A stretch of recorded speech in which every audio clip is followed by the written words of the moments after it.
प्रवीण ऋषि महाराज साहब को मेरा कनेक्ट बहुत साल पहले हुआ, जब वो कलश बन रहा था, नवकार कलश।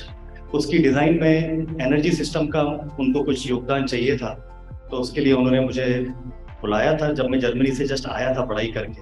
बहुत यंग था और उसी समय से आशीर्वाद मिला, और वो आशीर्वाद आज तक मिलते जा रहा है। इस संदर्भ में सबसे इम्पोर्टेंट एस्पेक्ट ये है कि गुरुदेव ने हमेशा एक साइंटिफिक सिस्टम के साथ जैनिज्म को आप तक पहुंचाने की कोशिश की है, और उसमें आर्किटेक्चर एक बहुत इंपॉर्टेंट एस्पेक्ट है, क्योंकि बिल्डिंग और स्पेस में जब आप फील करते हैं एनर्जीज को, तो वो भाव बिल्डिंग की तरफ से आपको सपोर्ट करना चाहिए। तो गुरुदेव से मुझे ये प्रेरणा मिली, और उस प्रेरणा से हमने काम करना शुरू किया। गुरुदेव के बहुत करीबी सुनील जी नाहर से मेरा बहुत पुराना ताल्लुकात है। मैं आर्किटेक्ट हूँ और उनके प्रोजेक्ट साथ में करता हूँ। ये सुनील जी नाहर के अथाह प्रयास से इतने कम समय में इतना बढ़िया मॉन्यूमेंटल प्रोजेक्ट कंप्लीट हो पाया। मैं अपनी बात बताऊं कि लास्ट 6 महीने में मैं और कुछ भी नहीं कर पा रहा हूँ, सिर्फ आनंद तीर्थ और गुरुचरण तीर्थ। और लास्ट 1.5 साल से महाराज साहब के पास हम लोग इंदौर से कोटा, कोटा से भीलवाड़ा, भीलवाड़ा से भोपाल, जोधपुर कितनी बार जाके आ गए। और क्योंकि ये मॉन्यूमेंटल एक प्रोजेक्ट है और सब लोगों की इतनी मेरे ऊपर रिस्पेक्ट है, और दे आर लुकिंग फॉरवर्ड कि समथिंग एक्स्ट्रा ऑर्डिनरी बने, तो मैंने सोचा कि इस प्रोजेक्ट में कुछ और एलिमेंट्स भी ऐड करते हैं। तो मेरे मित्र हैं, स्पेनिश आर्किटेक्ट हैं जुआन, वो बाली में रहते हैं, आजकल स्पेन के हैं। उनसे मैंने मदद लेने की कोशिश की, क्योंकि वो बायो ज्योमेट्री और सीक्रेट ज्योमेट्री के मास्टर हैं।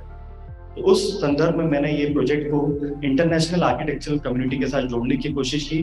सुनील सर भी हमारे साथ गए, हम लोग 2 बार 3 बार सिंगापुर, बाली जाके आए, और वहाँ से भी हमने बहुत सारे इनपुट्स लिए, जो कि एक अपर लेवल ऑफ कॉन्शियसनेस के इनपुट है, जो चेतना को जागृत करने की जो भाव बिल्डिंगों में होना चाहिए, आर्किटेक्चर में होना चाहिए, वो वहाँ से उत्पन्न करने की उनके पास आर्किटेक्चरल स्पेशलिटीज है। जिस तरह हजारों साल पहले हमारे मंदिर बना करते थे, हम मंदिर में जाके ध्यान करते थे, पूजा नहीं करते थे। पूजा तो अपने आप हो जाती थी, भगवान हमें प्रेरणा देते थे, हम ध्यान करते थे। उसी तरह से प्रवीण ऋषि जी महाराज साहब ने मुझे बताया कि रचना के पीछे क्या सिद्धांत होना चाहिए। आप स्क्रीन पे देख सकेंगे कि जैन वास्तुकला के लिए हम लोग एक स्पेशल सिस्टम तैयार करने की कोशिश की, जो कि लुप्त हो रही थी। अभी हम लोग मंदिरों में बहुत सारा सोमपुरा और बहुत हिंदू और बहुत तरह तरह के एस्पेक्ट्स को इन्वॉल्व करते हैं, लेकिन कोर जैनिज्म का जो मंदिर होता है उसका क्या ज्ञान है। प्रवीण ऋषि जी महाराज साहब ने जब मुझे प्रेरणा दी और मेरे हर थॉट को रिस्पेक्ट किया, अपग्रेड किया और एडिशन दिया, उससे ये समझ में आया कि पवित्र ज्यामिति एक विज्ञान है, और वही सबसे बड़ा मूल है। हमारे शरीर में भी ज्यामिति है, हमारा शरीर भी एक शेप है, इसीलिए इसको वास्तु शिल्प शास्त्र कहते हैं, वास्तुशास्त्र नहीं कहते। वास्तु मतलब बिल्डिंग, शिल्प मतलब ह्यूमन, आपकी एनर्जी, शेप, और शास्त्र मतलब साइंस। तो आप और जगह का कनेक्शन ही सबसे इंपॉर्टेंट है। और लकीली ये हम लोगों का सौभाग्य है कि ये इतनी प्योर पायस भूमि में ये प्रोजेक्ट आने वाला है, जहाँ पे आनंद ऋषि जी महाराज साहब का जन्म हुआ, और उसी जन्म स्थल पे हम लोगों को इस तरह के मॉन्यूमेंटल बिल्डिंग में मेडिटेशन, ध्यान और पावर लेने की प्रेरणा मिली। प्रवीण ऋषि जी महाराज साहब के बारे में आप सब लोग जानते ही हैं। उनके नॉलेज बेस में मैंने घंटों उनसे बातें की हैं, और उन्होंने हर लेवल पे मुझे बताया कि किस तरह से ये मॉन्यूमेंट की वास्तु की डिजाइन को आप आगे बढ़ाएंगे। दर्शन, ग्रहण, धरण और साधना, ये 4 बेसिक सिद्धांतों को लेके हम चले, और उनका जो पुरुषाकार, पराक्रम, धर्म, साधना है, उसके बेस को लेके ये पूरी बिल्डिंग का हमने डिजाइन करने का प्लानिंग स्टार्ट करा। इसमें 3 बेसिक प्रिंसिपल्स हैं, मैं ज्यादा साइंटिफिक नहीं बताऊंगा, बट ये जानना बहुत जरूरी है कि बायो आर्किटेक्चर में 3 सिद्धांत होते हैं। एक तो अर्थ की फ्रीक्वेंसी। इस जगह पे मैं कुछ महीनों पहले आया था प्रोजेक्ट शुरू करने से पहले, और हमारे पास इंस्ट्रूमेंट है जर्मनी और फ्रांस के भौगोलिक वाइब्रेशन मेजर करने की, जमीन की ऊर्जाओं की। जब मैं यहाँ पे आया तो मैं आश्चर्यचकित हो गया कि इतने वीरान में, इतने मतलब जहाँ कुछ भी नहीं है, पानी नहीं है, नेचर का बहुत ज्यादा एलिमेंट्स नहीं है, नेचुरल के 5 एलिमेंट्स कम है, वहां पे भी इतनी स्ट्रॉन्ग एनर्जी कैसे है? तो जैसे आप चिचोंडी में एंटर करते हैं, वाइब्रेशन चेंज हो जाता है। और इस जगह पे जहाँ पे हम ये मॉन्यूमेंट बना रहे हैं, सेंट्रल स्ट्रक्चर है पंचतीर्थ के सेंटर में, वहां पे मैंने इंस्ट्रूमेंट से देखा कि यहाँ पे बहुत स्ट्रॉन्ग ले लाइन्स हैं।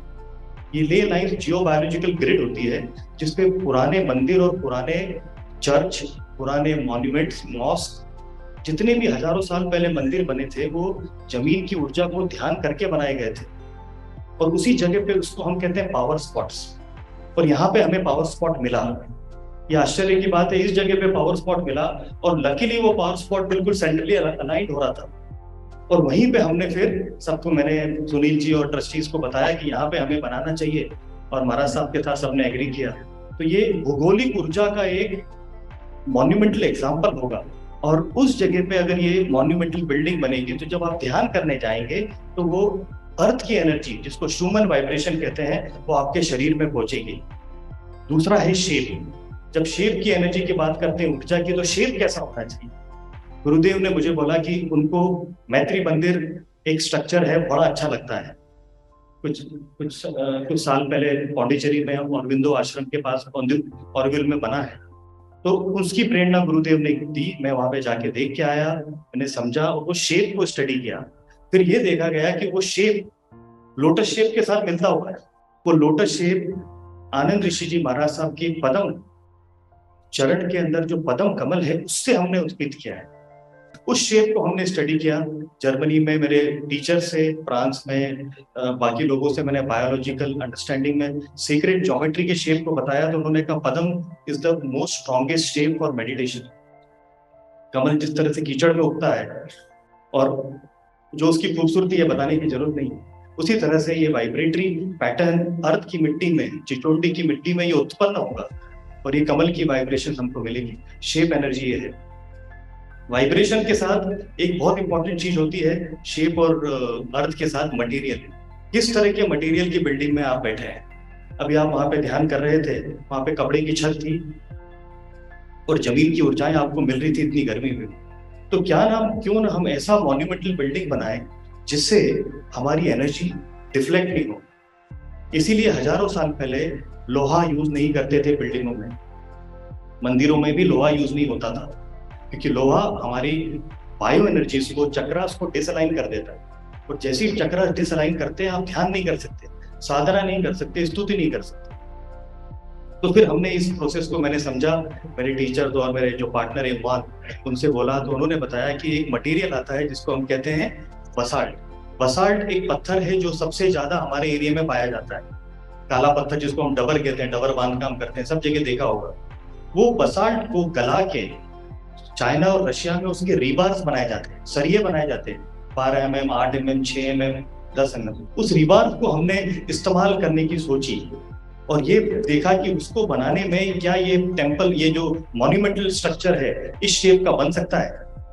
तो उस शेप को हमने समझने के लिए बसाल्ट की स्टडी करना शुरू की, और ये देखा कि बसाल्ट इस पर्टिकुलर शेप की थिननेस में, क्योंकि बड़ा हैवी स्ट्रक्चर बनाना आज की तारीख में बहुत मुश्किल है, पत्थर, पानी, यहाँ पे हमारे पास बहुत सारे लिमिटेशंस हैं चिचोंडी में आर्किटेक्चरल कंस्ट्रक्शन करने के लिए। तो ये हमने सोचा कि बसाल्ट को हम प्रीकास्ट करेंगे और यहाँ पे लाके इंस्टॉल करेंगे।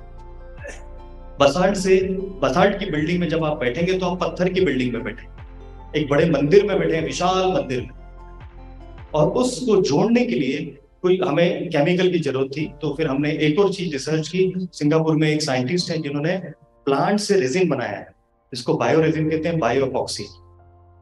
वो हमने ढूंढा, और ये उनके साथ फिर मीटिंग्स हुई, उनसे हम मिल के आए सिंगापुर में, उनको बताया, और उसकी कंपोजिशंस की एक सिस्टम तैयार कर ली। तो अल्टीमेटली जब ये मॉन्यूमेंट बनेगा, तो इसकी 2 ही बिल्डिंग मटेरियल रहेगी, पत्थर और पेड़, प्लांट्स। आप नेचर के साथ ही बैठ रहे हैं। जैनिज्म का सबसे बड़ा सिद्धांत है नेचर, और हम बिल्डिंग के अंदर नेचर ला रहे हैं, आपको बाहर जाने की जरूरत ही नहीं है। तो ये मॉन्यूमेंटल बिल्डिंग आपको भाव ऐसी देगी कि आपका ध्यान होगा। हमें महाराज साहब, आचार्य श्री, सब लोग कहते हैं ध्यान करिए, हम लोग आंख बंद करके बैठ जाते हैं, ध्यान होता नहीं है। नमोकार मंत्र सुनते हैं, ध्यान कहीं और होता है। ध्यान करना बड़ा डिफिकल्ट काम है। ध्यान के लिए सबसे पहले मन को हटाना पड़ता है और मन हमसे हटता नहीं है। ये बिल्डिंग में आप जब आप बैठ के ध्यान करेंगे या सिर्फ आएंगे 10 मिनट स्पेंड कर लेंगे, घूम के भी चले जाएंगे, तो वो पावर मिलेगा महीनों महीनों तक के लिए। तो इस बिल्डिंग में, इस स्ट्रक्चर में इस तरह की वाइब्रेशन हम पैदा करने वाले हैं, जो कि आपके चित्त को, आपके मन की, आपकी बुद्धि को दूर करके साधना और स्तुति में आपको लीन करने में मदद करेगी। इस प्रोसेस को डिफाइन करने के लिए आर्किटेक्चरली फिर हमने और रिसर्च किया और ये देखा कि हमें 4 नंबर्स की जरूरत है, क्योंकि हम फ्रैक्टल ज्योमेट्रीज की बात कर रहे हैं। तो 4 नंबर्स की जब बात आती है तो सबसे पहले 24 तीर्थंकर आ जाते हैं। 24 तीर्थंकरों को हमने आखिरी परत में रखा है, जो कि प्रदक्षिणा करने का प्रोसेस है, आप देखेंगे वीडियो में। उसके बाद 16 भक्तांबर सूत्र को हमने इन्वॉल्व किया। उसके बाद 8 अष्टमंगल और 4 मोक्ष मार्ग। इस जगह पे हमने होलोग्राफिक प्रोजेक्शंस रखे हैं, जिसमें हम ये ज्ञान, चरित्र, तप और भाव की स्टोरीज को पीरियडिकली चेंज कर करके दिखा सकते हैं, क्योंकि ये कंप्यूटराइज्ड स्कल्पचर्स हैं, ये होलोग्राफ्स हैं। आप देखिए, ये बीच में सिर्फ प्रोजेक्शंस हैं। तो जब भी गुरुदेव बोलेंगे अलग अलग टाइम पे हम अलग अलग प्रोजेक्शंस इसमें डाल सकते हैं। सो ये डायनामिक स्कल्पचर्स हैं जो मूव हो सकते हैं। उन्होंने मुझे समझाया तो मैंने बोला कि महाराज साहब, मेडिटेशन करने से पहले हम सबको पहले तैयारी करनी पड़ती है। हम कहीं भी जाते हैं, आज मुझे लेक्चर देना तो मुझे तैयारी करनी पड़ी थी। तो मेडिटेशन हम घूमते फिरते यूट्यूब में म्यूजिक सुनते हुए जाके नहीं कर सकते। You need to cut off, पहले दिमाग हटाना पड़ेगा। तो ये 24 तीर्थंकरों की आप प्रदक्षिणा करेंगे, फिर 16 भक्तांबर सूक्त को सुनेंगे, 8 अष्टमंगल की वाइब्रेशन को फील करेंगे और मोक्ष मार्ग की वाइब्रेशंस के साथ बैठ के ध्यान की स्टार्ट करेंगे। उसके बाद आप गुरुचरण तीर्थ में जाएंगे और वहां बैठ के वो वाइब्रेशन आपको मिलेगी। तो ये प्रिपरेशन भी हम आपको करवा रहे हैं कि आप जाने से पहले तैयार हो जाएं और ये ट्रू मेडिटेशन स्पेस बने। ऐसा नहीं कि मेडिटेशन के बहुत स्पेसेस हैं, हर शहर में एक मेडिटेशन डोम बन जाता है, एक पिरामिड बन जाता है, लेकिन वहां क्या होता है नहीं मालूम। ये ट्रू मेडिटेशन स्पेस होने वाला है। और इसी की सिस्टम में ये देखिए, ये पेटल्स पे किस तरह से हमने ये 24 तीर्थंकरों को, हमने तीर्थंकरों की के एनर्जी सोर्स, उनके ट्री, उनके लांछन, उनके हर चीज को स्टडी किया और वो सब स्टडी करके हमने उसकी ज्योमेट्री बनाई। अष्टमंगल का भी इस तरह से किया। प्रवीण ऋषि जी महाराज साहब ने अष्टमंगल पे एक किताब लिखी थी, मुझे दी, मैंने उसे पढ़ी और उसमें से बहुत स्ट्रॉन्ग सोर्सेज मिले। और आत्मा की शुद्धि और मुक्ति के 4 रत्नों की दर्शाते हुए दर्शन, ज्ञान, चरित्र और तप, ये 4 आखिरी पैटर्न्स हैं जिसको पार करके आप अंदर जाएंगे। ये आप पूरा वीडियो में देखने वाले हैं। अब एक और बात बहुत इंपॉर्टेंट है जो आर्किटेक्चरली आपको समझानी चाहिए कि ये नेचर में आपने बिठा तो दिया, नेचर के एलिमेंट्स अंदर कैसे लाएंगे? तो सूरज की रोशनी सबसे स्ट्रॉन्गेस्ट नेचुरल एलिमेंट है। पूरे भवन की विद्युत और लाइट की व्यवस्था हमने सूरज के थ्रू की है। इसमें एक भी आर्टिफिशियल लाइट नहीं जलेगी दिन में। हेलियोस्टैट प्रणाली से हम सोलर की रेस को कैप्चर करेंगे और फोकस करेंगे पादुका पे। पादुका क्रिस्टल का बन रहा है, जो आपने पादुका देखे हैं वही पादुका क्रिस्टल का बनेगा।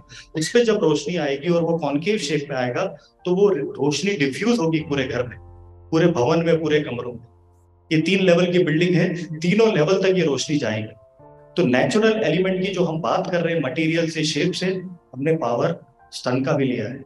और उसके साथ हवा, गर्मी, ठंड में हवा की जरूरत होगी, वो भी हम नेचुरल एलिमेंट से अर्थ ट्यूब जमीन के अंदर डाल के नेचुरल वेंटिलेशन सिस्टम लगा रहे हैं, जो एयर कंडीशन नहीं होगा। तो ये पूरा स्पेस जीरो एनर्जी बेस्ड हम करने की सोच रहे हैं कि हमें बाहर के एनर्जी की जरूरत ही नहीं है, नेचर की एनर्जी। और जब आप लोग आएंगे और आपकी एनर्जी से ये पूरा बिल्डिंग अपने आप में एक अद्भुत क्षेत्र हो जाएगा। बिल्डिंग की ये कुछ प्लान्स हैं, इस तरह का सेक्शन है। बिल्डिंग की टोटल हाइट 76 फीट है। 50 मीटर मतलब अराउंड 164 फीट का उसका डाया है। अराउंड 50 फीट के अंदर की हमारी सेंट्रल स्पेस है। और हर पेटल की आप इस तरह से देखेंगे संरचना, हर पेटल को हमने इंडिविजुअली खड़ा किया है ताकि वो ऐसा लगे कि वो ब्रह्मांडिक ऊर्जा के साथ बैलेंस करके हिल रही है। These are like trees. लेकिन इसको क्रियान्वित करने के लिए लंबा समय लगा है। सच कहा सुनील बाबू ने कि बहुत आर्किटेक्ट आए लेकिन स्वीकार नहीं कर पाया। पूरी यात्रा को मैं दोहराऊंगा नहीं जो सुनील बाबू ने कहा है। मयंक जी का अनुभव, मयंक जी का संशोधन और मयंक जी कला दृष्टि, इन तीनों का संगम बनकर के आज जो नजारा बनने जा रहा है, इसके लिए किन किन का अभिनंदन करूं, किन किन के प्रति कृतज्ञता व्यक्त करूं।